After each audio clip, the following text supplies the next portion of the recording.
elevated ones, pull up a seat and get ready for your daily dose of elevation. Today we're going to be talking about having a relationship with yourself in order to get closer to God.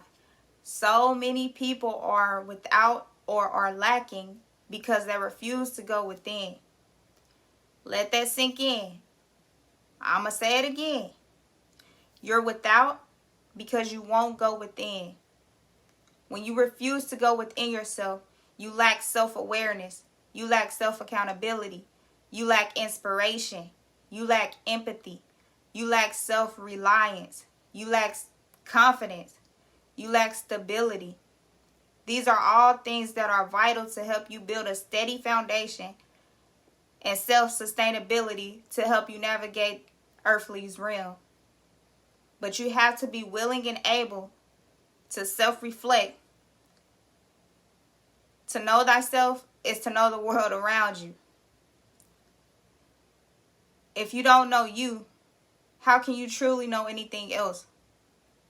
Things you place too much value on should only be used as a tool. Things like money, fame, your career, religion.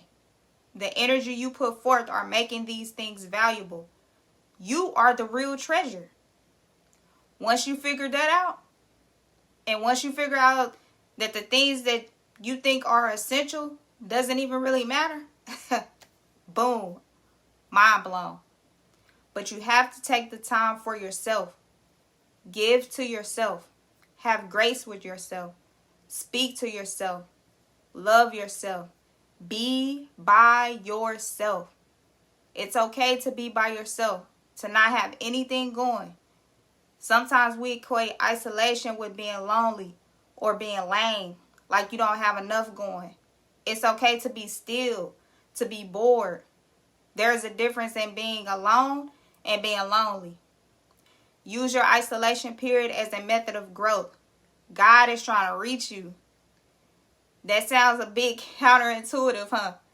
Because I mentioned religion as one of those things, basically as a hindrance. But I never said don't give God your time. I said don't place too much importance on religion. There's a difference. To know yourself is to know God, as we are a part of God. If you know you, then you know God. And if you know, you know. If you don't, take what resonates and keep it pushing.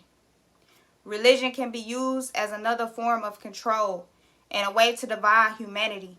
Usually when people are seeking more or change their lives, they jump out of one box, which is the world, and into another box, which is religion. You don't need a religious construct to find God. One of the greatest lies ever told is to search for God outside of you. Everything you need to sustain life on earth has been given to you. God has already placed it inside of you. Don't get it twisted. I'm not saying be arrogant or egotistical. God most definitely deserves the credit. I'm saying seek self. God is already there waiting on you. Stay elevated. I'm out. Whatever happens, I'm good. Yeah, I'm good. Actually, more than good. Kinda great.